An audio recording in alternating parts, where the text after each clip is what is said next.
के अंदर पूरे का पूरा कॉन्ट्रैक्ट आपका सॉल्व हो सकता है। ये कॉन्ट्रैक्ट कोई बला का नाम नहीं है, एक सिंगल पेज के ऊपर आप पूरा कॉन्ट्रैक्ट जो है ये कंक्लूड कर सकते हैं।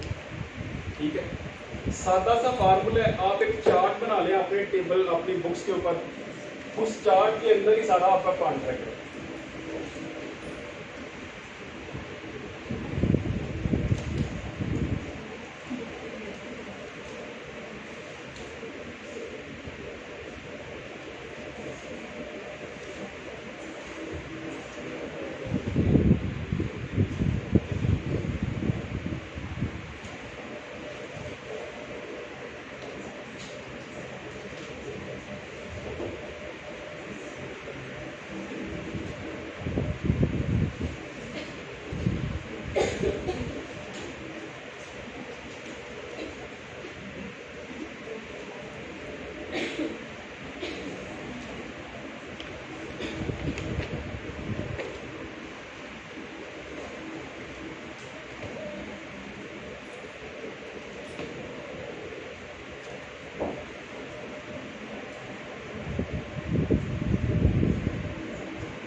ये छोटा सा चार्ट आपने लिख के एक पेज के ऊपर अपनी जेब में डालो। ठीक है, ये आपको सेक्शन 30 जो पहले पोर्शन में है कॉन्ट्रैक्ट के, अमूमन आगे वाले पोर्शन में से कोई क्वेश्चन नहीं आता, पहले 30 सेक्शन जो कॉन्ट्रैक्ट हैं उन्हीं के अंदर से आपको एग्जामिनेशन में पूछा जाता है। बाकी आगे 3 छोटे छोटे कॉन्सेप्ट हैं, बेली बेलमेंट क्या होता है, एजेंसी क्या होता है। ठीक है, और 2 पोर्शन इसमें से उन्होंने अलग कर दिया ऑलरेडी, एक था आपका पार्टनरशिप एक्ट और दूसरा था सेल ऑफ गुड्स।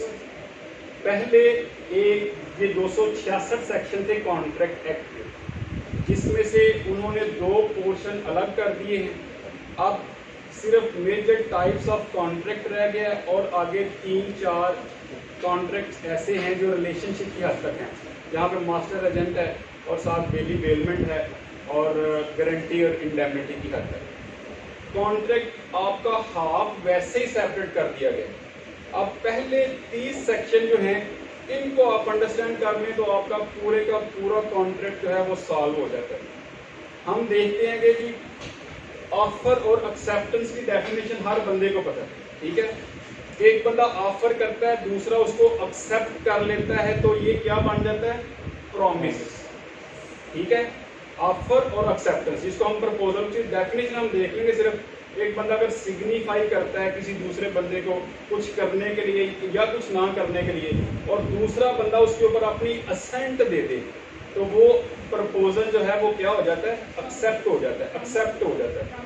अब ऑफर और एक्सेप्टेंस दोनों मिलके क्या बना देती हैं, प्रॉमिस। ठीक हो गया, ऑफर होगी और उसकी ऑफर, उस ऑफर की एक्सेप्टेंस हो जाए तो प्रॉमिस बन गया। अब ये प्रॉमिस के अंदर 3 चीजें हैं, एक प्रॉमिस या सेट ऑफ प्रॉमिसेस, ज्यादा प्रॉमिसेस भी अगर हो सकते हैं, ये नहीं कि सिर्फ एक प्रॉमिस हो, किसी कॉन्ट्रैक्ट के अंदर एक प्रॉमिस भी हो सकता है, सेट ऑफ प्रॉमिसेस भी हो सकते हैं। हम अक्सर जब कोई ड्राफ्ट बनाते हैं कॉन्ट्रैक्ट का, उसके अंदर 5-6 हम ऑफर एक्सेप्टेंस इकट्ठी लिख देते हैं, ये होगा, ये एक्सेप्टेड है, ये होगा, फिर आगे से ऐसे होगा, ये सेट ऑफ प्रॉमिसेस फॉर्म हो रहे हैं। ठीक है, इन दोनों चीजों में promise plus set of promises, इसमें आप डाल दें कंसिडरेशन। कंसिडरेशन को इसका पार्ट बना लें। कंसिडरेशन की एक अपनी अलग से डेफिनेशन है जिसको हम समथिंग इन रिटर्न भी कहते हैं। सेक्शन 2 के अंदर भी इसको डिफाइन किया गया है और प्रॉपर जो सेक्शन डील करता है वो 25 कॉन्ट्रैक्ट एक्ट है। ठीक है, समथिंग इन रिटर्न उसको कंसिडरेशन कहते हैं। प्रॉमिस, सेट ऑफ प्रॉमिसेस के अंदर अगर आप कंसिडरेशन डाल लें तो ये क्या बन जाता है? एग्रीमेंट। और अगर एग्रीमेंट इनफोर्सेबल बाय लॉ हो तो ये क्या कहलाता है? कॉन्ट्रैक्ट। ठीक हो गया, यहां तक आप अंडरस्टैंड करके हो कैसे कॉन्ट्रैक्ट तक पहुंचना है। अब ये वाला जो कॉन्ट्रैक्ट है ये वैलिड कब होगा? जब इसके अंदर ये 5 चीजें एग्जैक्ट फुलफिल होती हों। ये कॉन्ट्रैक्ट अगर कॉम्पिटेंट पार्टीज ने बनाया है तो वैलिड कॉन्ट्रैक्ट है। अगर ये कॉन्ट्रैक्ट विद फ्री कॉन्सेंट बना है तो ये वैलिड कॉन्ट्रैक्ट है। अगर ये लॉफुल कंसिडरेशन शामिल की गई है इसमें ये वाली, तो ये वैलिड कॉन्ट्रैक्ट है। अगर जिस सब्जेक्ट मैटर के ऊपर ये कॉन्ट्रैक्ट हुआ है जिसको हम लॉफुल ऑब्जेक्ट कहते हैं, तब ये वैलिड कॉन्ट्रैक्ट है।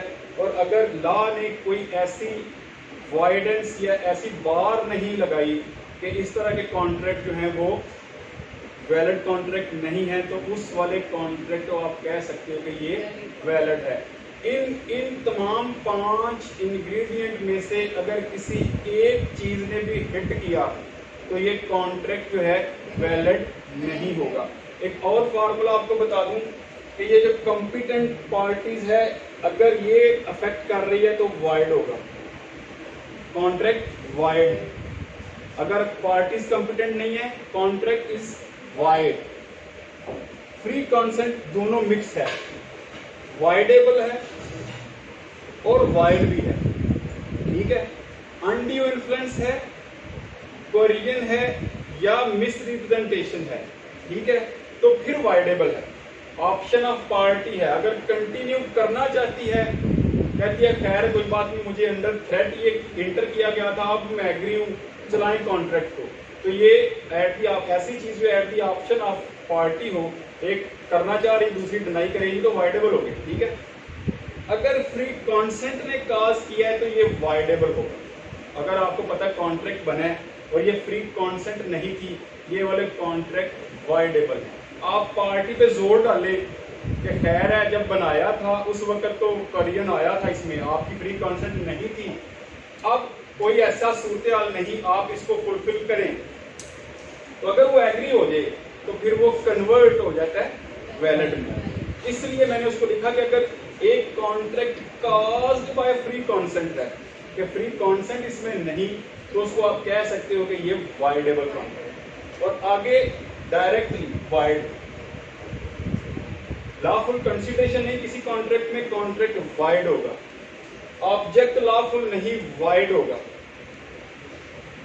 और ये अगर नहीं तो वाइड होगा। ठीक है, सिर्फ एक फ्री कॉन्सेंट ऐसा है अगर उससे आपका कॉन्ट्रैक्ट जो है वो काज्ड किया गया है तो फिर आप कह सकते हैं कि ये वाइडेबल है।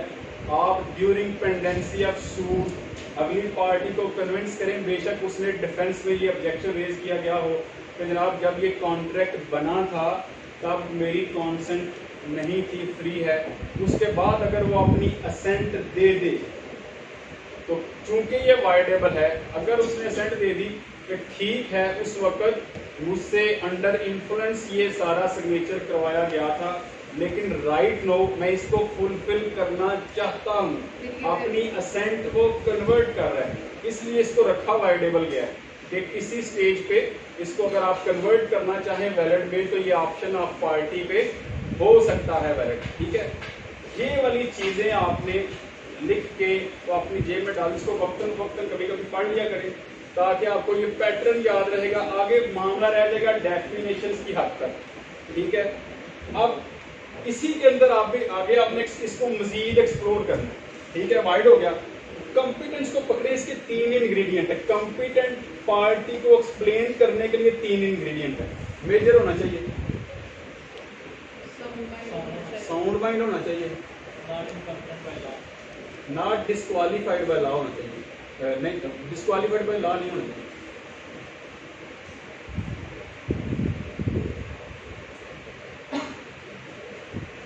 इसको पहले पकड़ ले, ठीक हो गया।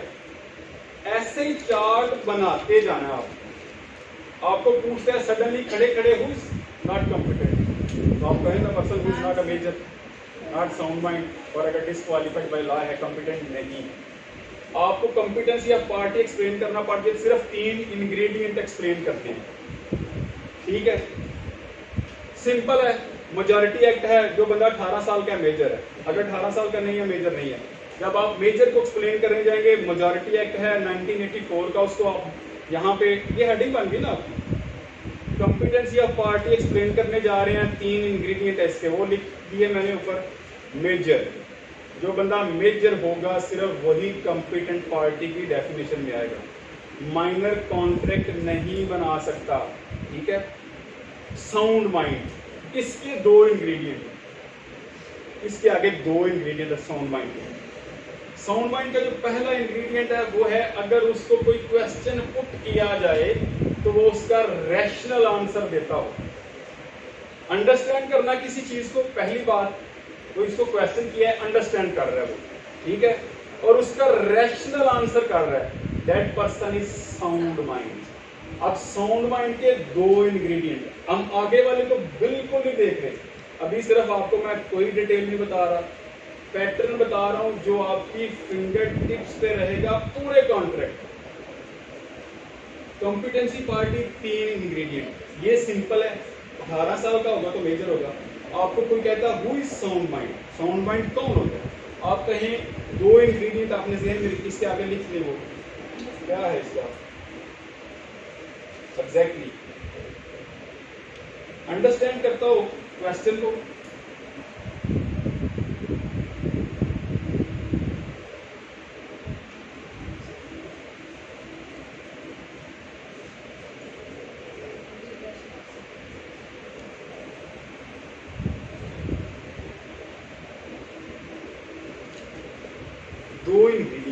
ठीक है, आपका ये क्लियर हो जाएगा साउंड माइंड की डेफिनेशन। और तीसरा तो वैसे ही लॉ को एक्सप्लेन करने की, लॉ इटसेल्फ आंसर करता है। आपको कोई पूछे कि 302 जो है अगर अट्रैक्ट करती हो तो पनिशमेंट क्या है, सिंपल कह देंगे कि उसकी 3 कैटेगरी है। एक्सप्लेन करने की जरूरत होती है, जो जिस चीज को डिस्क्वालीफाइड किया गया है वो कॉम्पिटेंट नहीं है। फर्ज करें कोई ऐसा शख्स जिसके बारे में लॉ निकाल ये जनाब ये पर्जरी कमिट करता है, झूठ बोलता है, एविडेंस देता है, अब ये किसी तरह का कोई कॉन्ट्रैक्ट क्रिएट नहीं कर सकता। अगर लॉ ने उसको स्पेसिफिकली कहीं लिख दिया उसके बारे में कि this person is declared disqualified, ये बंदा कॉन्ट्रैक्ट नहीं कर सकता। ये तो सिर्फ मैं आपको एक एग्जांपल दे रहा हूँ। इसके अलावा बेशुमार ऐसे बंदे हैं जिनको लॉ ने डिस्क्वालीफाइड किया हुआ है, जैसे माइनर को भी डिस्क्वालीफाइड ही किया हुआ है, लॉ ने स्पेसिफिकली किया हुआ है कि माइनर कॉन्ट्रैक्ट नहीं कर सकता।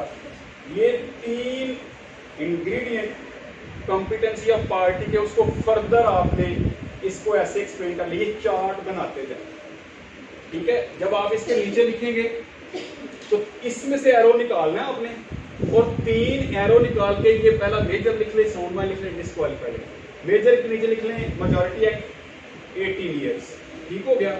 और जब आप लिखेंगे साउंड माइंड उसके नीचे फिर 2 एरो निकालें और उसके नीचे लिख दें कि साउंड माइंड पर्सन वो होता है जो understand to capable any question which is put to him, और उसके अलावा दूसरा है गिव रैशनल आंसर, वो बंदा आप कह सकते हैं कि साउंड माइंड है। ये आगे फर्दर उसकी है कि वो साउंड माइंड जो है वो अगर सारा दिन 24 घंटे में से 23 घंटे अनसाउंड रहता है। ये क्वेश्चन आया था एक दफा हिस्ट्री में, क्या कोई अगर वो चंद लम्हों के लिए साउंड माइंड हो तो उसका बनाया हुआ कॉन्ट्रैक्ट कॉम्पिटेंट पार्टी कंसीडर होगी कि नहीं, तो वो है। ये इसी के अंदर भी लिखा हुआ है। अगर एक बंदा सारी दिन में बिल्कुल साउंड माइंड रहता है और एक ऐसे लम्हे आके वहाँ साउंड माइंड होता है, और अगर वो उस लम्हे कॉन्ट्रैक्ट करता है तो वो कॉन्ट्रैक्ट वाइड होगा। वो आप उसको ये कह सकते हैं कि ये कम्पिटेंट पर्सन ने बनाया। ये जो एक्सप्लेनेशन थी उसको मैंने अभी टच नहीं किया, अभी सिर्फ मैं टेबल की फॉर्म में आपकी मेरे ये फार्मूले होते हैं छोटे छोटे, जो आपको रट्टा लगाने की जरूरत नहीं होती, ठीक है। ये कम्पिटेंसी ऑफ पार्टी क्लियर हुआ। यहाँ आगे आ जाए फ्री कॉन्सेंट, ठीक।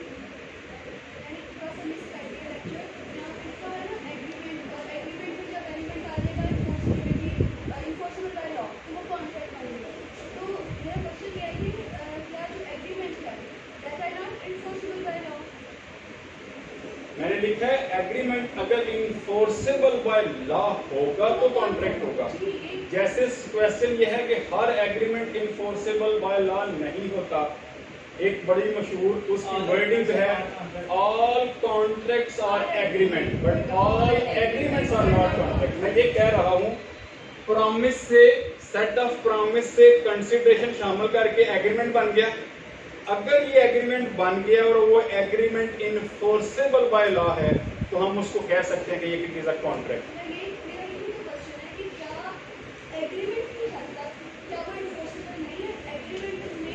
एग्रीमेंट अगर फर्ज करें बन गया, ठीक है, अगर उस एग्रीमेंट को ये सारी चीजें इनिशिएट करती हैं तो वो कॉन्ट्रैक्ट तो बनेगा ही। एग्रीमेंट बन गया है।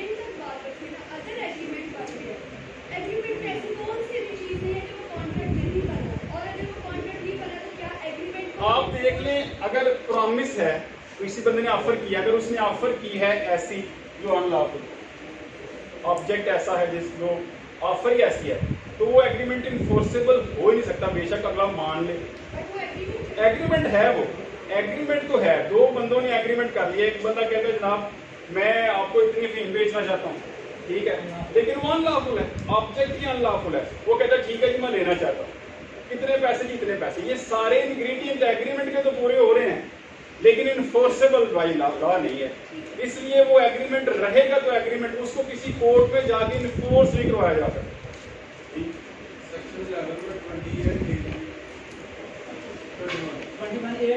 वो उसकी लॉजिक या रीजन मैं आपको बता देता हूँ। मैं आपको रीजन बता देता हूँ कि मतलब मेजॉरिटी एक्ट का मैंने रेफरेंस दे दिया है। जो साउंड माइंड या मेजर बंदे की डेफिनेशन है वो है तो 18 ईयर्स, 18 साल। लेकिन एक टाइम पीरियड है मैच्योरिटी 21, जो गार्डियन के लिए स्पेशल है। क्यों? उसको आप चार्ज देते हैं इन दी एज ऑफ 21 की डिस्पोज कर सकता है अपनी प्रॉपर्टी। जैसे आपने ईजमेंट एक्ट पढ़ा होगा, ईजमेंट लॉ पढ़ा होगा, उसमें 2 साल का टाइम पीरियड है प्रिस्क्रिप्शन को मैच्योर होने के लिए। आप 20 साल तक अगर इस प्रॉपर्टी के ऊपर ईजमेंटरी राइट इन्फोर्स कर रहे हैं तो आप 20 साल फौरी तौर के ऊपर मुकम्मल होने के बाद उसको इन्फोर्स या एस्टैब्लिश कोर्ट में नहीं करवा सकते। आपको 2 साल उसके मैच्योरिटी के लिए वेट करना पड़ता है। वो आके 22 ईयर्स में जाके राइट प्रिस्क्रिप्शन का एस्टैब्लिश होगा। ये सिर्फ एक्सेप्शन है गार्डियन की हद तक। ये गार्डियन में वो बंदा जब तक 21 ईयर्स का नहीं हो जाता तब तक वो कॉन्ट्रैक्ट भी नहीं करेगा, प्रॉपर्टी को डिस्पोज भी नहीं करेगा। अब सवाल पूछिए। जी पाकिस्तान में है, गार्डियन के ऊपर 21 का लिखा हुआ है। एक मैंने लॉ का रेफरेंस दे दिया, मेजर की डेफिनेशन बता दी। मेजॉरिटी एक्ट है 1984 का, वो कहता है कि जो बंदा 18 साल का है वो मेजर है। 18 साल का बच्चा जो है वो, अब दिन तो एक ही है ना, अगर आप 17 साल 11 महीने 30 दिन के हैं और अगले दिन आप मेजर हो रहे हैं, तो अगर आप मेजर हो गए हैं तो आप एग्रीमेंट या कॉन्ट्रैक्ट बना सकते हैं अगर आप 18 साल के हो गए हैं। ये आगे गार्डियन का है, वो एक रिस्ट्रिक्शन है, वो उसने लॉ ने लगाई हुई है।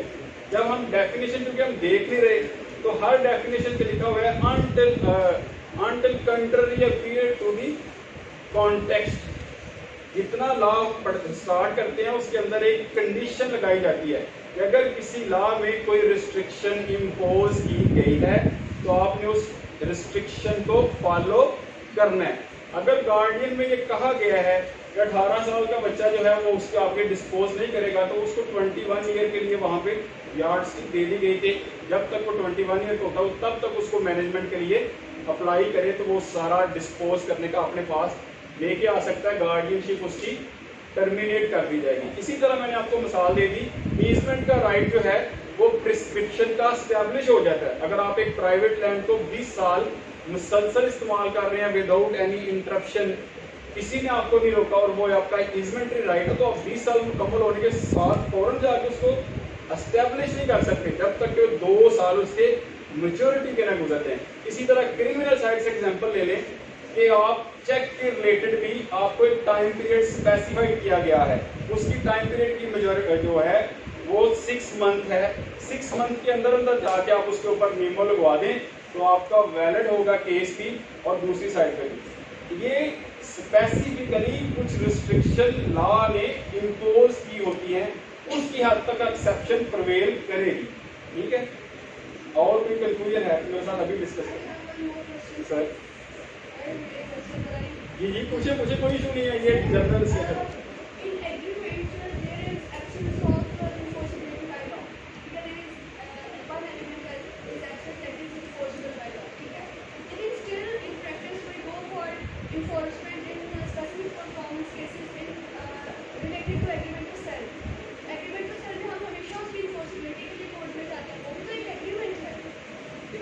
एग्रीमेंट है, आप एग्रीमेंट लेके कोर्ट में चले गए, एस्टैब्लिश आपने करना है कि मेरा एग्रीमेंट जो है वो इन्फोर्सेबल बाय लॉ है। ठीक है, बर्डन ऑफ प्रूफ आपके ऊपर है, आप बताएं कि जनाब कॉम्पिटेंट पार्टीज ने ये एग्रीमेंट बनाया है, ये एग्रीमेंट कॉम्पिटेंट पार्टी ने बनाया है। आप उसमें कंफ्यूज हो रही हैं कि एग्रीमेंट जो है ये हर एग्रीमेंट तो इन्फोर्सेबल नहीं होता। वो कौन सा इन्फोर्सेबल नहीं होता? जो 5 चीजें जिसको विशिएट करेंगी कोई एक कर ले। ठीक है, मैंने आपको सिर्फ ये बता दिया है कि ये सारी चीजें यहाँ तक एग्रीमेंट तक हो सकता है ये अंदर आ रही हो, लेकिन एग्रीमेंट तो बन गया ना, अब उसकी इन्फोर्सेबिलिटी क्या क्या तो फिर वो इन्फोर्सेबल हो जाएगा, फिर वो एग्रीमेंट इन्फोर्सेबल की पोजीशन में है। आप उसको कोर्ट में लेके जाके उसके ऊपर स्पेसिफिक परफॉर्मेंस का केस कर सकते हैं अगर उस कॉन्ट्रैक्ट को परफॉर्म नहीं किया जा रहा। सिंपल ये है, आप समझ रही हैं कि एग्रीमेंट जो है वो सारा कुछ वैलिड है उसमें, तो जज साहब जो है वो स्पेसिफिक परफॉर्मेंस फिर भी नहीं देते। ये क्वेश्चन आपका, ये आपने खुद स्पेसिफिक रिलीफ एक्ट में पढ़ा होगा, वो सारा डिस्क्रिशनरी रिलीफ होता है। अगर आप समझते हैं कि जनाब मैंने तो अपनी तरफ से सारे इंग्रेडिएंट पूरे किए हैं लेकिन उसके बावजूद भी मुझे स्पेसिफिक परफॉर्मेंस नहीं दी गई, तो डेफिनेटली वो कोर्ट की डिस्क्रिप्शन है। अगर उसने जुडिशली एक्सरसाइज की है डिस्क्रिप्शन, आर्बिट्ररी नहीं है, तो फिर वो वैलिड उसकी जजमेंट हो सकती है, आप उसको ऊपर जज कर लें। लेकिन ये नहीं हो सकता कि आप ये कहें कि जनाब मेरा एग्रीमेंट तो बिल्कुल कोई विशिएट करता ही नहीं उसको इंग्रेडिएंट, तो फिर भी क्यों स्पेसिफिक परफॉर्मेंस का केस डिग्री नहीं हुआ। ये तो प्रैक्टिकल बात है। मैं तो ये कह रहा हूँ कि यहाँ तक आने के लिए ऑफर एक्सेप्टेंस चाहिए, उसके अंदर आप कंसिडरेशन डाल लें तो आपका एग्रीमेंट बन गया। अब जरूरी नहीं कि वो एग्रीमेंट कॉन्ट्रैक्ट हो। अब कॉन्ट्रैक्ट होने के लिए उस एग्रीमेंट को इन्फोर्सेबल बाय लॉ होना चाहिए। इन्फोर्सेबल बाय लॉ कैसे होगा? अगर वो 5 इंग्रेडिएंट पूरे करते हैं। ठीक है, पहला इंग्रेडिएंट मैंने आपको एक्सप्लेन कर दिया, मेजॉरिटी एक्ट 1984 कहता है मेजर वो शख्स है जो 18 साल का है। ठीक है, एक्सेप्शन प्रिवेल कर रही है, जो भाई ने जैसे कहा जी गार्डियन में 21 में जाकर डिस्पोज करता है, चार्ज उसको दिया जाता है 21 में। गार्डियनशिप है, कोर्ट गार्डियन होती है, उसके अंदर उसको कुछ कहते हैं ना राइट्स एंड ऑब्लिगेशन ट्रांसफर करने के लिए एक मेजॉरिटी टाइम पीरियड रखा गया, वो उस सेंस में। अदरवाइज गार्डियन का इशू नहीं है। मैं आज 18 साल का हूँ, 18 साल 1 दिन का हूँ, मुझे कॉन्ट्रैक्ट करने से कोई बंदा नहीं रोक सकता। ठीक है, अगर उससे पहले मेरी अपनी प्रॉपर्टी है, मेरी प्रॉपर्टी पे गार्डियनशिप का पॉइंट ही को नहीं हुआ। ठीक है, गार्डियनशिप आज तक लिए नहीं किसी ने, मैं अब मेजर हो गया, तो मैं डिस्पोज कर सकता हूँ, मैं कॉन्ट्रैक्ट उसका बना सकता हूँ। मैंने तो किसी कोर्ट को आंसर थोड़ी करना कि मेरे ऊपर कोर्ट गार्डियन थी। आपको पता होना चाहिए कि बंदा गार्डियन नहीं होता, जो बंदा एप्लीकेशन देता है वो गार्डियन एक्चुअल नहीं होता। एक्चुअल गार्डियन तो कोर्ट होती है, वो तो हर काम का आंसरेबल कोर्ट को होता है। इसलिए उसको ये नहीं कहा जाता कि जनाब ऑटोमेटिकली वो 18 साल का हो गया है अब कोर्ट के पास आए नहीं और वो बच्चा सारे का सारे काम अपनी प्रॉपर्टी डिस्पोज करना शुरू हो जाए, कोर्ट वो चार्ज ट्रांसफर करने के लिए वो टाइम पीरियड फिक्स किया गया। ये कॉमन सेंस उसके पीछे थी 21 ईयर वाली। खैर एनी हो, आपका आगे आ गया फ्री कॉन्सेंट। सॉरी अम्मी का फोन सुन।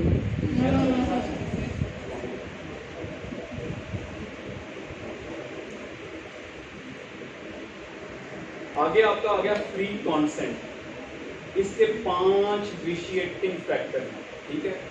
उसके नीचे आप लिख लीजिएगा, मैं इसको बता दूं।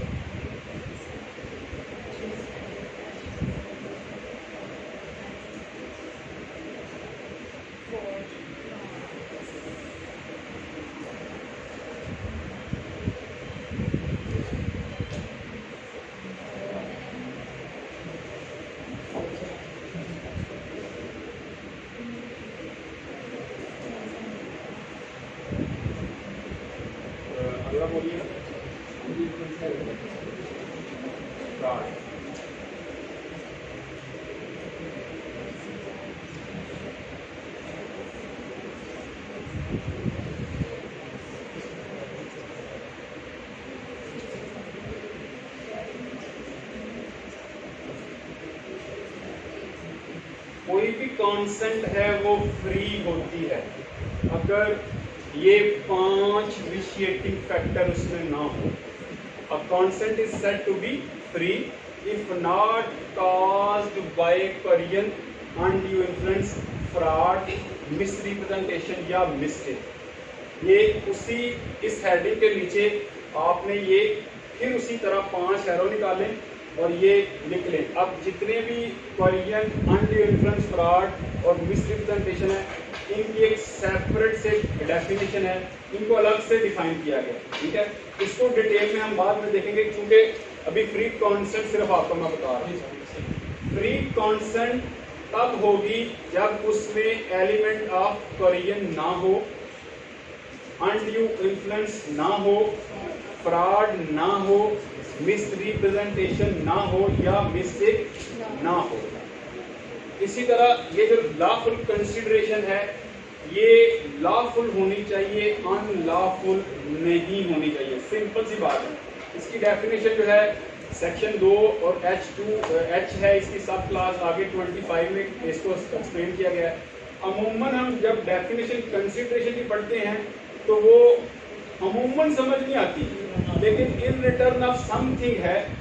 आप उसको पास्ट में भी कर सकते हैं, आप उसको प्रेजेंट में भी कर सकते हैं, आप उसको फ्यूचर में भी कर सकते हैं।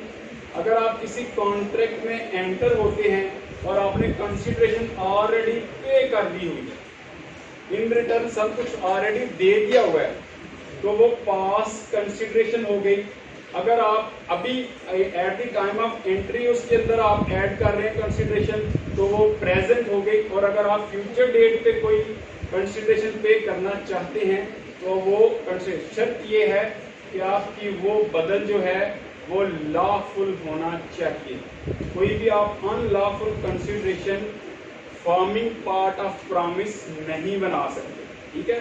और अगली बात है, आपका जो ऑब्जेक्ट है जिसको आपने सब्जेक्ट मैटर बनाया अपने कॉन्ट्रैक्ट के अंदर, वो ऑब्जेक्ट आपका लॉफुल होना चाहिए।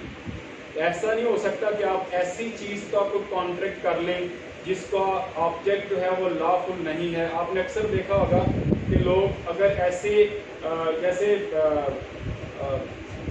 कुछ ऐसी इलीगल चीजें हैं, अब फिर नारकोटिक्स की तरफ चले जाएं, अगर उनकी लेन देन की आप बात करें, वो ऑब्जेक्ट ही अनलॉफुल है, तो आप उसको किसी कॉन्ट्रैक्ट के अंदर शामिल ही नहीं कर सकते, ना उसकी किसी तरह इन्फोर्सेबिलिटी कोर्ट ऑफ लॉ के सामने होगी। और लास्ट पे है कि not expressly declared void.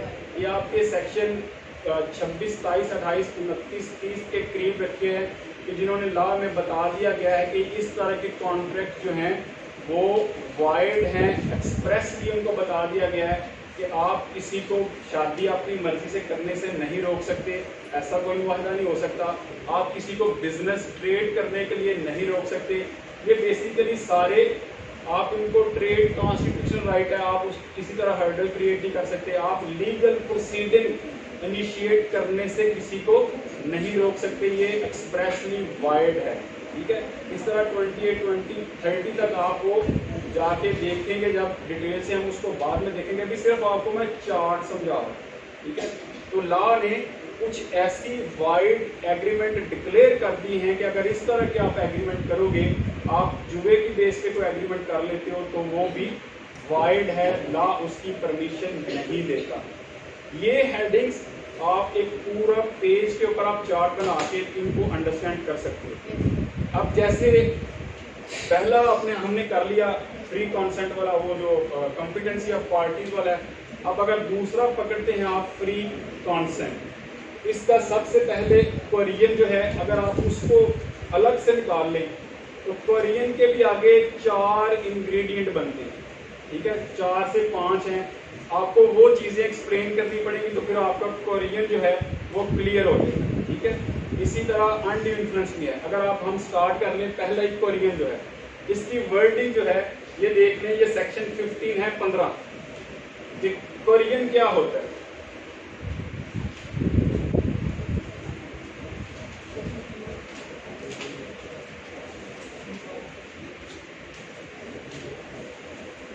Korean is committing or threatening to commit any act forbidden by Pakistan Penal Code।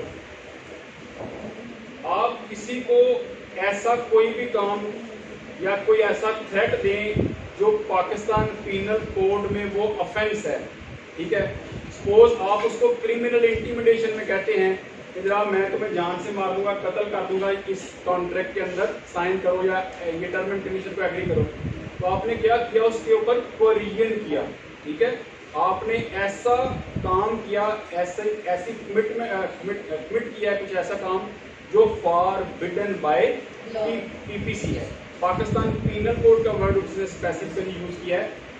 Forbidden by law तो वो पहले ही हमने जब डेफिनेशन पढ़ी थी उसमें हमने कह दिया था कि आप ऐसा कोई कॉन्ट्रैक्ट नहीं बना सकते जो फॉरबिडन बाय लॉ हो या एक्ट हो। लेकिन कोरियन के अंदर आपने 2 चीजें पहले याद रखनी है। कोई भी शख्स ना कमिट कर सकता है, ना थ्रेटनिंग, कोई ऐसा धमकी भी नहीं दे सकता कि मैं आपके बच्चे अगवा कर लूंगा अगर आपने यहाँ साइन ना किया। अब्डक्शन या आप दूसरी किडनैपिंग की साइन में सिर्फ थ्रेट करते हो आप किसी को कि आप इस कॉन्ट्रैक्ट में, इस एग्रीमेंट के ऊपर अपनी असेंट दो, वरना मैं आपके बच्चे अगवा कर लूंगा। तो ये थ्रेटनिंग जो है ये भी फॉरबिडन बाय पीपीसी है। यस, अगर आप इस तरह का कोई एक्ट करते हो तो ये कोरियन की डेफिनेशन में आता है। ये 2 चीजें हो गई। कोरियन क्या है? committing or threatening to commit any act forbidden by PPC। 2 चीजें याद रखनी, कोई ऐसा ऑफेंस कमिट करना और फिर किसी को आपने एंगेज किया कॉन्ट्रैक्ट में, या उसको थ्रेट देना, सिर्फ आप किसी के बच्चे अगवा कर लें तो ये कमिटिंग हो गई। कमिट कर लिया आपने एक्ट भी किसी का और आप उसको कह रहे हैं कि यहाँ इंटर करें, इंटर एग्रीमेंट, ये कमिटिंग में आ गया। थ्रेटनिंग है, सिर्फ आप उसको कहते हैं कि मैं बच्चे अगवा कर लूंगा। अब ये सिचुएशन अलग है कि वो थ्रेटनिंग किस सेंस की है, फोन पे है, आपके सामने खड़ा या क्या चक्कर है कि तुम्हारे पास पेज है, फोन करता है, ये अलग बातें हैं, अलग डिबेट है इसके ऊपर। लेकिन समझने की हद तक कि कोरियन क्या होता है, चलते फिरते आप बता सकते हैं पीपीसी के अंदर जितने भी ऑफेंस हैं उससे रिलेटेड अगर किसी को आप डरा धमका के कोई कॉन्ट्रैक्ट में इंटर करते हैं तो वो कोरियन में है। ठीक हो गया यहाँ तक। दूसरी बात ये है पर्सन की हद तक। आगे उसने प्रॉपर्टी स्पेसिफाई कर दी है। दूसरी बात उसने क्या कहा है, और the unlawful detaining or threatening to detain any property। आप किसी की गाड़ी अपने पास जब्त कर लें अनलॉफुली और आप उसको कहें तब तक नहीं दूंगा जब तक यहाँ साइन नहीं करोगे, तो आपने अनलॉफुल डिटेन कर लिया है। या थ्रेट करना आप किसी को कि अगर आपने यहाँ साइन ना किया तो मैं आपके घर के ऊपर कब्जा कर लूंगा, ये थ्रेटनिंग है प्रॉपर्टी से रिलेटेड। ऊपर वाला पोर्शन जो है वो कॉमन सेंस है, वो पर्सन से रिलेटेड है। ठीक है, अगेंस्ट एनी पर्सन। यहाँ है ऐसा ऑफेंस जो बेशक पीपीसी में ना भी हो, किसी और अदर ऑफेंस में है, यहाँ उसने स्पेसिफाई नहीं किया। अगर आप उसकी प्रॉपर्टी अगेंस्ट कोई ऑफेंस कमिट करने या उसकी थ्रेटनिंग देते हो तो फिर आप उसको इंटर करते हो एग्रीमेंट में, तो वो काज्ड बाय कोरिजन होगा। और आगे वो तीसरी बात कर रहा है, to the prejudice of any person whatsoever with the intention of causing any person to enter into contract. दो बातें सिर्फ इसमें याद रखिए आप, ऐसा एक्ट जो पीपीसी में ऑफेंस हो तो आप उसको एंटर करें, उसका डरावा दे के धमका के, या कोई ऐसा अनलॉफुल प्रॉपर्टी की डिटेंशन या ऐसा थ्रेट जो प्रॉपर्टी डिटेन करना है, मकसद सिर्फ क्या है, आपने उसको एंगेज करना है उस एग्रीमेंट में, तो फिर ये कहा जाएगा कि आपने किसी के खिलाफ कोरिजन कमिट की है। कोरिजन को रट्टा नहीं लगाना, दो चीजें जहन में बैठा दें बस। कोरिजन क्या है, पीपीसी के अंदर जितने भी ऑफेंसेस हैं वो अगर किसी के खिलाफ कमिट करें कोरिजन। दूसरी बात, कोई प्रॉपर्टी को आप अनलॉफुली डिटेन करें या थ्रेट करें और फिर किसी को कॉन्ट्रैक्ट में लेके आए, कोरिजन। कोरिजन खत्म हो गई यहाँ, ठीक है। आगे आपका आ जाता है अनड्यू इन्फ्लुएंस। ये आपका सेक्शन 16 है।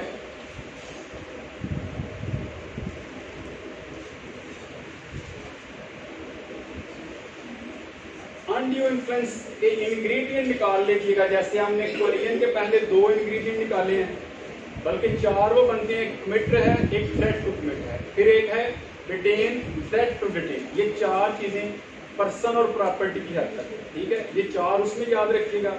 आगे इन अनड्यू इन्फ्लुएंस के भी इंग्रेडिएंट आप साइड पे कर लीजिएगा। कोई लॉ में ना कोई इतनी एम्बिग्युइटी नहीं है, कोई आप इसके ऊपर बड़ा स्ट्रेस नहीं ले सकते। ये इजी कंफर्टेबल माइंड से आप अपने कैरी करके चल सकते हैं। आपको याद करना या रट्टा लगाना कि देख लो मैं एक दफा कोरिजन होता क्या, तो आप जस्ट छोटे से हिंट याद रखें। जैसे अभी बताया, पीपीसी के ऑफेंस कमिट करोगे तो वो कोरिजन, इतना ही बता दें किसी को, उसको थोड़ा बहुत एक्सप्लेन कर लें तो आपके कॉन्सेप्ट क्लियर है। आगे सारी इनोवेशन है, कितना किसी ने याद किया है, वो कितनी कैपेबिलिटी रखता है, उसको कितनी लेंथ पे जाके लिख सकता है, ठीक है, उसकी स्टडी कितनी। लेकिन बेसिक कॉन्सेप्ट क्लियर हो, राह चलते फिंगर टिप पे ला रह जाए तो सफिशिएंट है। कोई बंदा कंप्लीट नहीं होता कि जी मैं बस इक्विप्ड हूँ, मुझे बुक खोलने की जरूरत ही नहीं है और मैं सारे का सारा ला फिंगर टिप पे।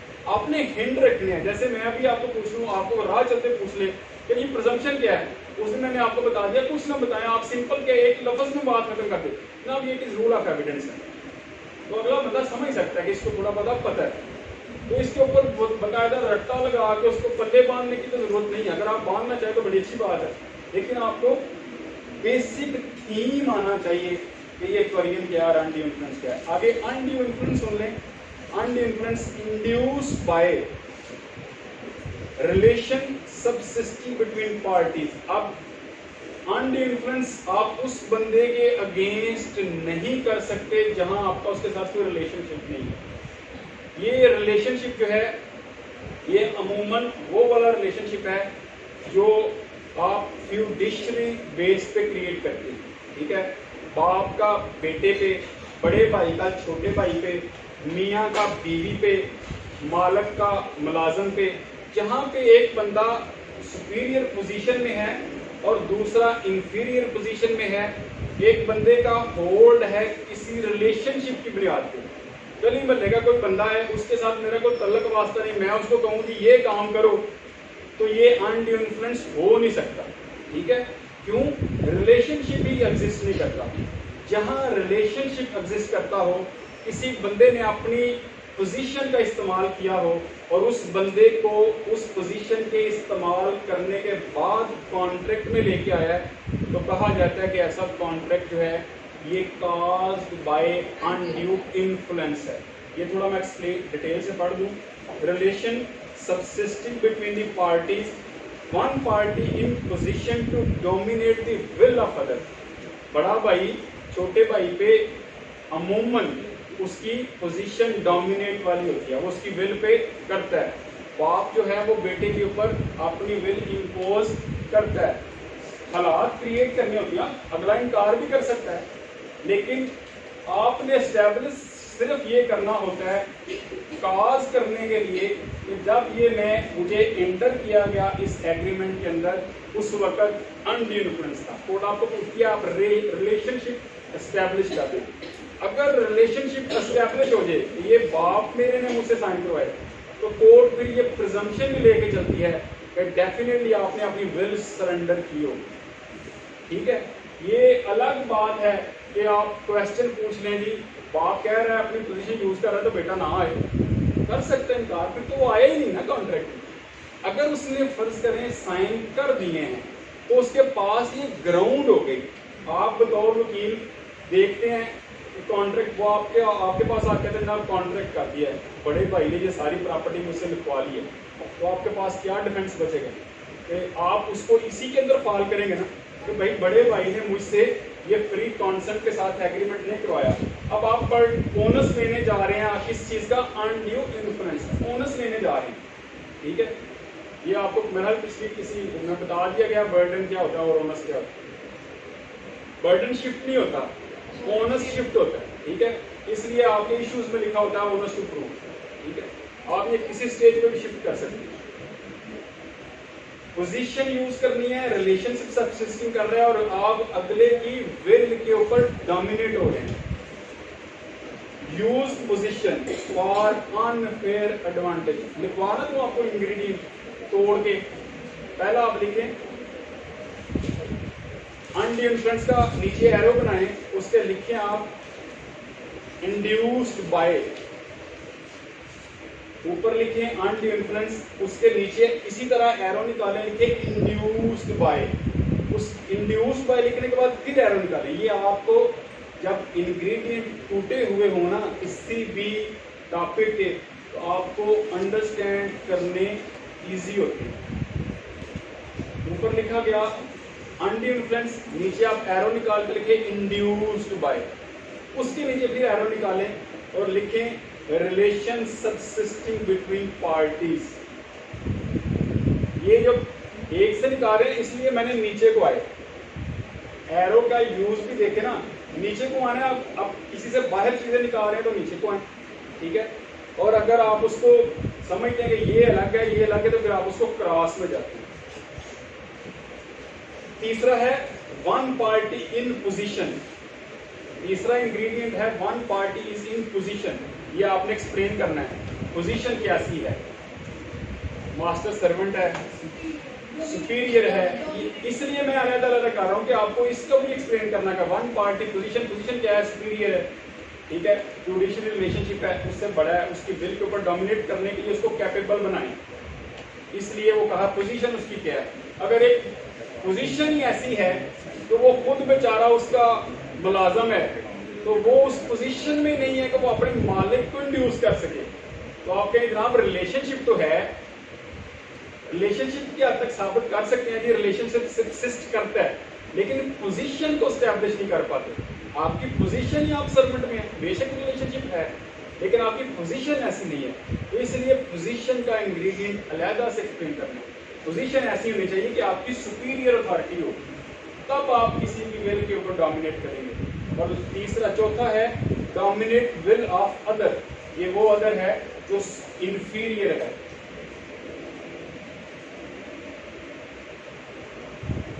चौथा इंग्रेडिएंट आपने अलग से लिखना है यूज पोजीशन, उस पोजीशन का इस्तेमाल भी करना है। ठीक है, इस्तेमाल कैसे होता है पोजीशन का, मास्टर क्या कहता है सर्वेंट को, ये साइन कर दो वरना नौकरी से निकाल दूंगा, वो अपनी पोजीशन यूज कर रहा है। खाली ये कि आगे उसकी पोजीशन का इस्तेमाल ना करेगा कि मैं तुम्हारा मालिक, तुम नौकर हो, करो साइन, वो अगर नहीं यूज नहीं हुआ पोजीशन का, पोजीशन कैसे यूज होगी, वो आपने उसके अंदर फिर उसके इस्तेमाल का आप उसको एक थ्रेट भी देते हो तो भाई निकाल दूंगा, आप इस्तेमाल हो रहा है उस पोजीशन का, तुम्हारी ड्यूटी यहाँ से वहां लगा दूंगा, साइन करो यहाँ। रिलेशनशिप भी है, पोजीशन भी है और उसका यूज भी हो रहा है। और यूज किसके लिए हो रहा है, अगला इंग्रेडिएंट है फॉर अनफेयर एडवांटेज। ठीक है, आपने अनफेयर एडवांटेज देना है। ये सारे इंग्रेडिएंट वन बाय वन होता है। समटाइम आपको ये इसलिए इतनी डिटेल से पढ़ा रहा हूँ कि वो कुछ नहीं पूछता है, कहता एक्सप्लेन करें अनड्यू इन्फ्लुएंस क्या होता है। पूरे कॉन्ट्रैक्ट को छेड़ते नहीं वो एग्जामिनेशन वाला, वो कहता बताएं किसी कॉन्ट्रैक्ट में अनड्यू इन्फ्लुएंस क्या होता है। अगर आप इतने इंग्रेडिएंट नहीं निकालोगे, उसको तोड़ोगे नहीं, इतनी बारीक भी नहीं से, तो एक इंग्रेडिएंट के ऊपर आप पूरा क्वेश्चन कैसे बिल्ड करोगे। अगर आप इतना डीपली जाओगे, इतनी पोजीशन का अलग से इस्तेमाल करोगे, सुपीरियर का अलग से इस्तेमाल करोगे, इंफीरियर का अलग से इस्तेमाल करोगे, यूज पोजीशन का किस पर्पज के लिए, अनफेयर एडवांटेज के लिए, इसलिए इसके इंग्रेडिएंट ज्यादा निकाले जा रहा हूं वन बाय वन। कैसे आगे नया इंग्रेडिएंट है when he holds real apparent authority over other. ये एक्सप्लेन करना है आपने कि उसकी अथॉरिटी रियल थी, अपीरेंट थी। ये मैंने अभी आपको मिसाल दिया, आप किसी ऐसे बंदे के ऊपर जिसके ऊपर आपकी अथॉरिटी कोई नहीं, जिसके ऊपर आपका रियल इंटाइटलशिप नहीं, आप उसको किसी तरह इंड्यूस भी नहीं कर सकते। ठीक है, आगे जा कहता है फ्यूडिशियल रिलेशनशिप, ये इसके अंदर आपने एक्सप्लेन करना है। इसी इंग्रेडिएंट के अंदर फ्यूडिशियल रिलेशनशिप, एक और बात सुन लीजिएगा, ये कॉन्ट्रैक्ट की बुनियाद पे भी क्रिएट होता है। फ्यूडिशियल रिलेशनशिप कॉन्ट्रैक्ट की बुनियाद पे भी क्रिएट होता है। Marriage is a civil contract, ये इसको हम कहते हैं, ये फ्यूडिशियल रिलेशनशिप है। आपको कोई पूछ ले फ्यूडिशियल की एक मिसाल क्या है, एग्जांपल क्या है, तो आप सिंपल कह सकते हैं मिसाल की हद तक। फ्यूडिशियल रिलेशनशिप जो है वो दो तीन तरीके हैं इसकी, एक तो कॉन्ट्रैक्ट से होता है, एक बाय नेचर होता है। बाय नेचर क्या है आपका, कि बाप बेटे का कॉन्ट्रैक्ट ना भी हो, फ्यूडिशियल रिलेशनशिप है। लेकिन मियाँ बीवी का जब वो कॉन्ट्रैक्ट हो जाता है तो फिर उनका आपस में फ्यूडिशियल रिलेशनशिप होता है, वो इन्फ्लुएंस शो कर सकता है उसके ऊपर। तो जहाँ ये कॉन्ट्रैक्ट नहीं होता वहां आप इन्फ्लुएंस ये शो कर भी नहीं सकते। ठीक है, तो ये फ्यूडिशियल रिलेशनशिप के अंदर आप इसको और एक्सप्लेन कर सकते हैं ये दो चीजें करके, कि नेचुरल भी फ्यूडिशियल रिलेशनशिप होता है और ये बाय कॉन्ट्रैक्ट भी क्रिएट होता है। और आगे लास्ट कहता है contract with person whose mental capacity temporarily permanently affected by age, illness or mental disturbance। आप ऐसे बंदे के ऊपर भी आप अपनी पोजीशन इस्तेमाल कर सकते हैं जो एजड हो, जो इल हो। कई बीमार बंदे जो हैं उनसे आप क्या कहते हैं, उनको थोड़ा सा झांसा देते हैं, इंड्यूस करते हैं। ठीक है, क्योंकि वो मेंटली अनफिट नहीं होते। आपने देखा होगा अगर एक बंदा मेंटल डिस्ट्रेस में है, बिहाइंड दी बार है, आप उसके पास चले जाएं, उसको कहें कि मैं तुम्हें बाहर निकलवाता हूँ। ठीक है, आप कोई रिलेशनशिप नहीं है उस तरह का, लेकिन आपने उसको क्या किया है, इंड्यूस कर दिया है। उस सेंस में इंड्यूस ये अदर इंग्रेडिएंट में शामिल है, इसलिए आपको बता रहा हूँ कि ऐसा पर्सन, अब आप उसको एंगेज कर रहे हो, कैसे उसकी इलनेस है या वो मेंटल डिस्ट्रेस में है, तो आप वो उसको कह सकते हैं कि ये इंड्यूसमेंट। अब आप उसके ऊपर पोजीशन अपनी क्या करने जा रहे हो, इन्फोर्स करने जा रहे हो, वो बंदा है, आप उसके हमदर्द बन गए हो। ठीक है, अब आप ये सब सिटरी हैं, इसके ऊपर आप डिबेट कर सकते हो। आप किसी बंदे के पास गए, उसको आप कहते हैं जाकर मैं आपको बाहर निकलवाता हूँ, ये साइन करो। अब वो मेंटल डिस्ट्रेस में, ठीक है, बाहर निकल के वो ये प्ली ले सकता है कि मुझे अनड्यू इन्फ्लुएंस्ड किया गया है। एस्टैब्लिश उसने क्या करना है कि मैं क्या था, मेंटल डिस्ट्रेस में था। आपने अक्सर डिफेंस लिए होते हैं जनाब, इससे जब ये साइन करवाया गया तो उस वक्त ये इलनेस में था, अनसाउंडनेस नहीं थी, साउंडनेस नहीं थी, या अनसाउंड था। आप इंड्यूसमेंट इस वाले फ्री कॉन्सेंट से निकाल के आप उसको कॉम्पिटेंसी में भी डाल सकते हैं, ये इसके अंदर लिखा हुआ है। ठीक है, contract with person whose mental capacity temporary permanently affected by, किन तीन चीजों से, एज से, इलनेस से और मेंटली बॉडीली डिस्टर्बेंस से, जिसको हम डिस्ट्रेस कहते हैं। इस पोजीशन में भी अगर आपने कोई कॉन्ट्रैक्ट किया है तो वो कहा जाता है कि ये फ्री कॉन्सेंट के साथ नहीं है, ये अनड्यू इन्फ्लुएंस काज किया गया। और तीसरा है, कंटिन्यू करें, तीसरे में fraud, active concealment of fact. अगर आपने किसी को प्रपोजल दिया है और उसने एक्सेप्टेंस किया है, लेकिन आप उसके अंदर किसी फैक्ट के बारे में आपने एक्टिव कंसीलमेंट की है, आप उसको ऐसा एक्ट कर रहे हो, आप उसको डिसीव करना चाहते हो, आप चीटिंग करना चाहते हो इंटेंशनली। इंटेंशन यहाँ पे आपकी स्टार्ट में फ्रॉड में इंटेंशन होती है, ठीक है। मिस रिप्रेजेंटेशन में इंटेंशन लैक करती है। मिस्टेक ऑफ फैक्ट में भी इंटेंशन लैक करती है। लेकिन फ्रॉड में एक्टिव कंसीलमेंट होती है। एक्टिव कंसीलमेंट तब होती है जब आपकी इंटेंशन पूरी काम कर रही हो, आप इंटेंशनली उसको डिसीव करना चाहते हो। तो फ्रॉड की जो डेफिनेशन है ये आपकी लिखी है सेक्शन 17 में, ठीक है। वो कहता है कि fraud intended to deceive another party. पहला इंग्रेडिएंट निकाल लेना, intended to deceive other party, intention के साथ आपने डिसीव करना है। दूसरा इंग्रेडिएंट फ्रॉड का है suggestion. Suggestion as to fact which is not true. Fraud कैसे करते हैं? घोड़ा भागते ही हो ना, उस सिचुएशन में उसकी पता है आपको कि ये तेज नहीं भाग सकता, ठीक है। आप उसको सजेशन दे रहे हैं, जनाब एक दफा ये ट्रैक पे चढ़ जाए, इसकी स्पीड आप बस देखिएगा। आपको पता है, ट्रूली पता है कि ये तेज नहीं भाग सकता, आप इसको एक्टिवली कंसील कर रहे हैं, साथ उसको सजेशन भी दे रहे हैं कि जनाब बहुत भागता है, तो ये आप उसके साथ फ्रॉड कमिट कर रहे हैं। आप अपनी चीज को सजेशन उसके बारे में दे रहे हैं, एक ऐसी अनट्रू चीज के बारे में सच्ची बना के पेश कर रहे हैं जैसा वो एक्चुअल में नहीं है। तो ये भी कहा जाता है कि ये फ्रॉड के जुमरे में आ रहा है। और तीसरी है एक्टिव कंसीलमेंट ऑफ फैक्ट। आप किसी फैक्ट के बारे में एक्टिवली कंसील कर दें तो फिर वो भी फ्रॉड के इंग्रेडिएंट में आता है। चौथा है promise without intention to perform. आप किसी को एंगेज कर लेते हो किसी कॉन्ट्रैक्ट में, आपका इतना सिर्फ इंटेंशन है कि मैंने ये कॉन्ट्रैक्ट परफॉर्म करना ही नहीं, ठीक है। आप किसी फैक्ट के बारे में नहीं कर रहे, आप अपने जहन में कंसीव कर लिया आपने कि मैंने ये परफॉर्म नहीं करना, आप फ्रॉड कमिट कर रहे हैं। अब यहाँ पे कोई उस सिचुएशन में आपने एक्सपोज नहीं किया कि सजेशन दे रहे हैं कि भाई बड़ा अच्छा बात है, अब तो एक्सपोज कर दिया ना आपने। अगर आपने जहन में ये फिट कर लिया कॉन्ट्रैक्ट के एंट्री के टाइम पे कि मैंने ये परफॉर्मेंस करनी ही नहीं, तो आप फ्रॉड कमिट कर रहे हैं। अब इंटेंशन को गेज करना सबसे मुश्किल काम है।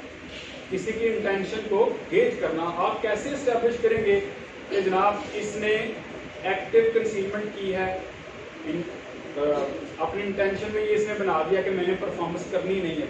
आप ये डिफेंस ले लेंगे जनाब ये पहले दिन से परफॉर्म करना ही नहीं चाहता, तो आपको एक्ट और कंडक्ट की बेस पे, सर्कमस्टांसेस की बेस पे एस्टेब्लिश करना होगा, ठीक है। फिर बता रहा हूँ, इंटेंशन ऐसी चीज है जिसको कोई शख्स गेज नहीं कर सकता, कुछ नहीं करता, कुछ नहीं करता। ये सिर्फ सर्कमस्टांसेस से कैलकुलेट होती है, सबसे बेस्ट कंडक्ट ऑफ पर्सन से कैलकुलेट होती है, ठीक है। और आगे लास्ट इंग्रेडिएंट है आपका any other act fitted to deceive. कोई इसके अलावा ऐसा अमल आप करें जो चीटिंग के जुमरे में आता हो, तो अगला बंदा आपके साथ फ्रॉड कमिट कर रहा है। ये इंग्रेडिएंट आपको इसलिए बता रहा हूँ कि किसी एक इंग्रेडिएंट के ऊपर क्वेश्चन आ जाता है और बंदे के पास मटेरियल ना हो, रट्टा बाकी चीज़ों को लगाया हो, कैप्चर सारी चीज़ों को किया हो, और वो पूछ लेता है कि consent is not said to be free when it is caused by fraud. What is fraud? Explain. अगर वो पूछ ले, सिंपल, कुछ नहीं करना आपने, ना आपने प्रॉमिस बताना है, ना आपने कंसिडरेशन बतानी है, आपने सिर्फ फ्रॉड बताना है। अगर आपके पास ये 5-4 इंग्रेडिएंट अलग से निकले होंगे तो आप बता सकते हैं।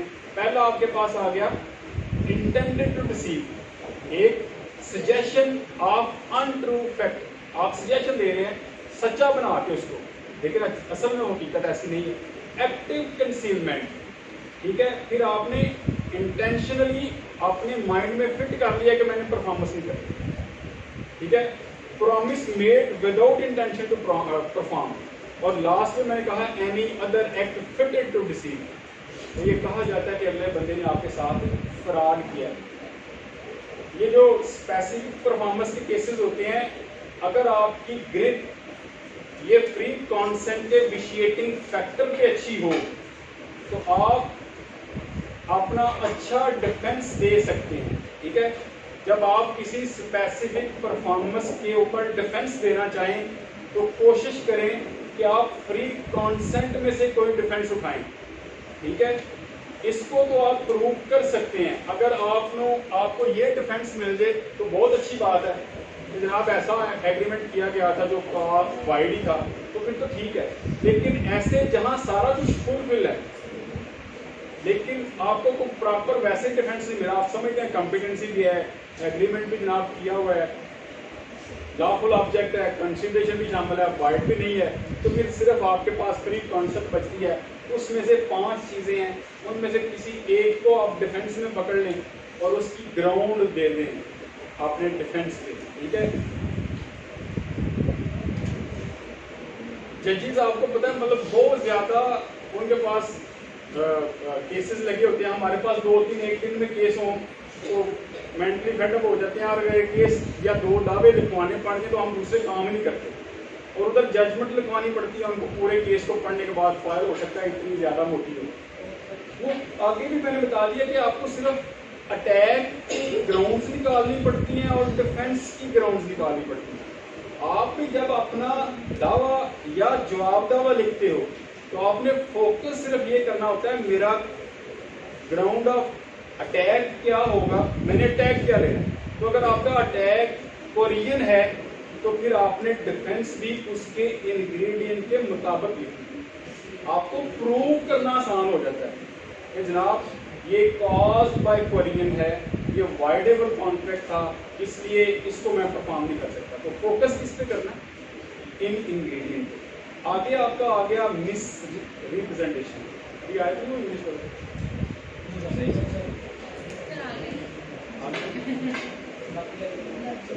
एनी हो, शॉर्टली ब्रीफली मैं आपको सिर्फ एक स्केच दे दूं। इस तरह पहले चार्ट बनाना है। ठीक है, ऑफर और एक्सेप्टेंस हो तो प्रॉमिस बनता है, प्रॉमिस और सेट ऑफ प्रॉमिसेस। एक आपने मुआहदा जब आप कंटेंट पढ़ते हो ना, उसके अंदर बहुत सारे सेट ऑफ प्रॉमिसेस होते हैं। ठीक है, उनके अंदर अगर आप कंसीडरेशन शामिल कर लो तो वो एग्रीमेंट बन जाता है। ठीक है, और एग्रीमेंट अगर इन्फोर्सेबल बाय लॉ हो तो वो कॉन्ट्रैक्ट होता है। और कॉन्ट्रैक्ट वैलिड कब होता है, जब उसके अंदर ये 5 चीजें पूरी हों। ठीक है, और 5 चीजों में competency of party first ingredient था, कॉम्पिटेंसी ऑफ पार्टीज के 3 फर्दर इंग्रेडिएंट है, मेजर, साउंड माइंड और नॉट डिस्क्वालिफाइड बाय लॉ। उसके साउंड माइंड के सिर्फ इन 2 इंग्रेडिएंट है, बाकी के कोई इंग्रेडिएंट नहीं है। साउंड माइंड के 2 इंग्रेडिएंट, क्वेश्चन पुट उसको अंडरस्टैंड करता हो और रैशनल आंसर देने का कैपेबल, तो ये कहा जाता है कि ये बंदा साउंड माइंड है। और दूसरी साइड पे आपके आगे फ्री कॉन्सेंट, कॉन्सेंट फ्री होती है अगर ये 5 इंग्रेडिएंट उसके अंदर ना आते हों। Undue Korean, undue influence, fraud, misrepresentation और मिस्टेक। और आगे 3 चीजें जो हैं इनके आगे कोई इंग्रेडिएंट नहीं है, ये सिंगल चीजें हैं। जब हम ये आगे देखेंगे, इसके 4 या 5 स्पेसिफिकली प्रोवाइडेड हैं सेक्शन 30 तक कि कौन से ऐसे एग्रीमेंट हैं जो वाइड बाय लॉ हैं। आप उस तरह के एग्रीमेंट कर ही नहीं सकते। आपने आज में बड़ी इंटरेस्टिंग चीज़ पढ़ रहा था, हम अक्सर औकात अपने एग्रीमेंट के अंदर एक पेनल्टी क्लॉज डालते हैं। पेनल्टी क्लॉज, अगर ये एग्रीमेंट फुलफिल ना किया गया तो जनाब मिटर अलह जो है वो या दूसरी पार्टी जिसके ऊपर भी वो पेनल्टी क्लॉज डाली जाए कि 1 करोड़ रुपया हर्जाना देगा या इसको इतना जुर्माना होगा, दैट इज नॉट इन्फोर्सेबल। वो पेनल्टी क्लॉज आप अगर किसी कॉन्ट्रैक्ट में पढ़ें तो आपको पता होगा कि ये मेरे ऊपर इम्पोज की जा रही है, तो खुद के साइन कर दें। कल को अगर वो कॉन्ट्रैक्ट ना परफॉर्म हो इन एनी सेंस तो अगर दूसरी फरीक जो है वो आपके ऊपर ये केस करे कि जनाब ये कॉन्ट्रैक्ट इसकी वजह से परफॉर्म नहीं हुआ और इस कॉन्ट्रैक्ट के अंदर ये पेनल्टी क्लास थी, इसको इन्फोर्स करवाया जाए, तो वो इन्फोर्स नहीं हो सकती।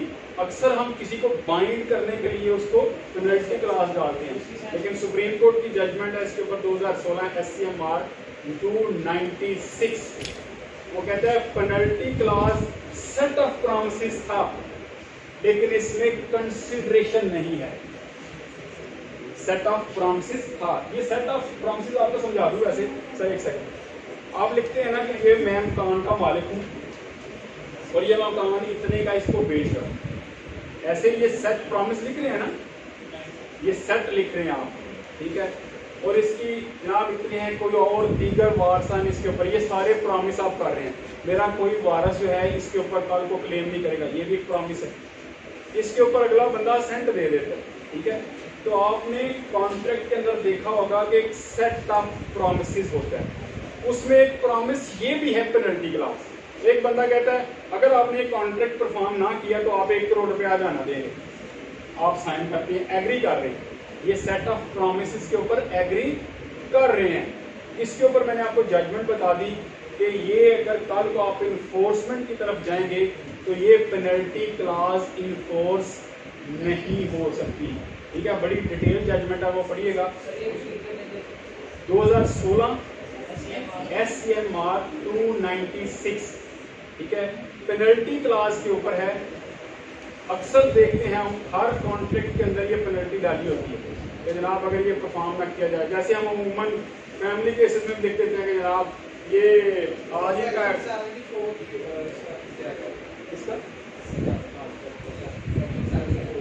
सेक्शन 74 में तो हम अभी गए ना कंटेंजेंट की कैटेगरी में, या आप उसको फर्दर जाएंगे, अभी तो सिर्फ हम इंग्रेडिएंट पे जा रहे हैं।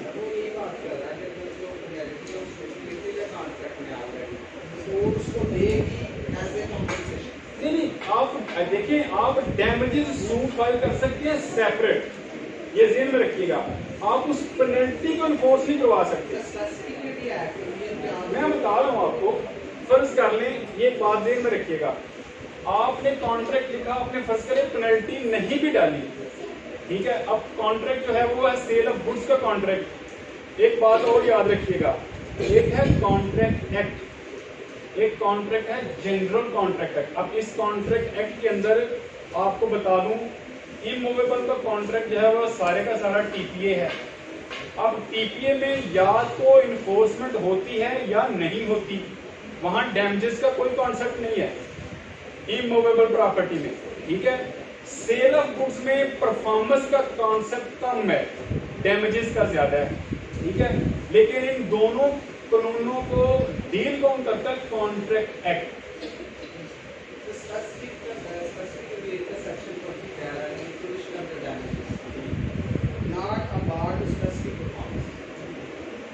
कॉन्ट्रैक्ट में आपने पेनल्टी लिखी है, वो अगर पार्टी विलिंग टू पे है, फिर भी आप उसको स्पेसिफिक परफॉर्म करवा सकते हैं। देखिए, विलिंग टू पे है, अब सिचुएशन है, अब आप बात करें स्पेसिफिक रिलीफ की। स्पेसिफिक रिलीफ आप याद रखिए, 5 चीजों पे सिर्फ आपको रिलीफ मिल सकता है सेक्शन 5 का, ठीक है। सेक्शन 12 से 30 तक उसने कहा कौन से कॉन्ट्रैक्ट इन्फोर्स हो सकते हैं, कौन से नहीं हो सकते। अगर आप यहाँ कैटेगरी करें कि ऐसे कॉन्ट्रैक्ट जिनके आप कैलकुलेट इन मनी कर सकते हैं, कंपनसेशन दे सकते हैं, इन्फोर्स नहीं हो सकते, ठीक है। अब आप चले आ जाए, मूवेबल का मिसाल दे देता हूँ। आपने किसी के साथ प्रॉपर्टी इमूवेबल प्रॉपर्टी का एग्रीमेंट सेल कर दिया, ठीक हो गया, वो ठीक है सर। ये चीज है कि जो है पेनल्टी इम्पोज जो हम कर रहे हैं, भाई मैंने आपको सुप्रीम कोर्ट की जजमेंट दे दी इसके ऊपर, ठीक है। आपने इस सेक्शन को कहीं ले जाए, अप्लाई करवा लें, ठीक है। लेकिन लॉ मीन्स लेटेस्ट लॉ, ये सेक्शन जितने भी लिखे हुए हैं, अगर किसी सुप्रीम कोर्ट ने उसके ऊपर अपना वर्डिक्ट दे दिया है, आपको उसको उस वर्डिक्ट को मानना पड़ता है। इस सेंस में आप बाइंडिंग है प्रेसिडेंट्स के, ठीक है। ये उस जजमेंट का मैंने हवाला दिया है कि उस जजमेंट में ये लिख दिया गया है कि अगर किसी क्लास की ऐसी क्लास किसी कॉन्ट्रैक्ट में जो पेनल्टी होगी तो आप उसको इन्फोर्स नहीं करवा सकते। आप सेक्शन उठा के सुप्रीम कोर्ट को समझाते रहे, लेकिन वो कहता है, उसने बड़ी डिटेल जजमेंट दी, उसने ये कहा पेनल्टी किसी को बाइंड करने के लिए नहीं होती, रखते इसलिए हैं, लेकिन ये लैक ऑफ कंसिडरेशन है। ये आप चले जाए उसके खिलाफ डैमेजेस फाइल करें। आप क्यों पेनल्टी को इन्फोर्स करवाने जा रहे हैं? क्यों आपकी इंटेंशन में फतूर आ जाता है, किसी तरह ये खुद कॉन्ट्रैक्ट परफॉर्म ना हो, मैं इससे करोड़ लूं। क्यों? ये लॉजिक देखे ना पीछे सेंस की। आपने करोड़ लिख दिया, अब आप फ्री होकर बैठे हुए हैं, आपकी भी कोशिश है ना परफॉर्म हो। कंसेंसस एड आइडल की तरफ से आप देख ही नहीं रहे। आपकी विलिंग होनी चाहिए थी कि मैं कहने करोड़ नहीं लेना, कॉन्ट्रैक्ट परफॉर्म होना चाहिए। ठीक है, ये आपने इंटरनेशनल लॉ में पढ़ा है कि ये जितने भी कॉन्ट्रैक्ट होती है तो उसको आपने अपनी स्वीट विल के साथ परफॉर्म करना है। यहाँ भी जो पार्टीज एंटर होती हैं कॉन्ट्रैक्ट में, प्रिजम्पशन ये लेके चली जाती है कि दोनों परफॉर्म करना चाहते थे। अगर कास्ट बाय नहीं है तो एक बंदा करोड़ लिख दिया तो वो तो कोशिश करेगा ना करे परफॉर्म। अब वो एंटर ही हुआ इस नीयत के साथ कि नहीं परफॉर्म करेगा तो करोड़ तो मिलेगा ना। तो जब आपको परफॉर्मेंस नहीं हुई और आपने कोर्ट में जाके दावा दायर कर दिया कि मुझे करोड़ तो दें, तो क्या किया जाता है? उस जजमेंट में ये डिटेल से लिखा गया है कि यहाँ पे आपकी कंसेंसस जो है उसमें या तो फ्रॉड था या मिस्टेक थी, जिसकी वजह से आपने इतनी स्ट्रिक्ट पेनल्टी डाली है। अदरवाइज लॉ तो आपको रेमेडी दे रहा था कि अगर कॉन्ट्रैक्ट परफॉर्म नहीं हो रहा तो सूट फॉर डैमेजेस आप कर सकते हैं। तो डैमेजेस जो है वो कोर्ट डिसाइड करेगी। जैसे इसमें आपने दो लफ्ज सुने होंगे, टॉर्ट में लिक्विडेटेड डैमेजेस दिए जाते हैं और दूसरी साइड पे टॉर्ट में अनलिक्विडेटेड दिए जाते हैं। ठीक है, अब लिक्विडेटेड जो थे ये कोर्ट ने डिसाइड करना है कि इस कॉन्ट्रैक्ट के फेलियर में इसको कितने डैमेजेस देने हैं। ठीक है, ये लिक्विडेटेड फॉर्म में कोर्ट ने उस कॉन्ट्रैक्ट की टर्म एंड कंडीशन की बेस पे जाना है। ठीक है, तो अभी एक ऐसा नहीं कहता है कि अगर आपका आप उसके डैमेजेस भी क्लेम नहीं कर सकते। नहीं, आप देखिए मैंने आपको बयान कर दिया। अब स्पेसिफिक परफॉर्मेंस अगर टीपीए की सेंस में जाएंगे तो आप वहां डैमेजेस नहीं लेंगे। ठीक है, डैमेजेस सिर्फ और सिर्फ मिलते हैं सेल ऑफ गुड्स में। ठीक है, ये ध्यान रखना, दोनों के पीछे है क्या? कॉन्ट्रैक्ट। अगर आपने एग्रीमेंट परफॉर्म नहीं हुआ तो फिर क्या करेंगे आप? डैमेजेस तो आपको कोर्ट ही देगी। आपने तो स्टैब्लिश केस ही साबित नहीं किया इमूवेबल का, टीपीए का, सेल का आपने किसी के साथ कर लिया एग्रीमेंट साइन, प्रॉपर्टी इमूवेबल है। आप कहते रहेंगे जनाब ठीक है जी अब मुझे एस्टैब्लिश करेंगे या तो फिर आप परफॉर्मेंस में जाएंगे। एक बात ऐसे ही होगा ना परफॉर्मेंस में। अगर परफॉर्मेंस नहीं हो रही किसी सूरत में भी तो कोर्ट क्या आपको डैमेजेस देकर फारिग करेगी? क्यों नहीं करेगी? आप कहते हैं कि मैं परफॉर्मेंस इसलिए करवा रहा था क्योंकि ये calculated in term of money था ही नहीं। ठीक है, 2016 SMR 296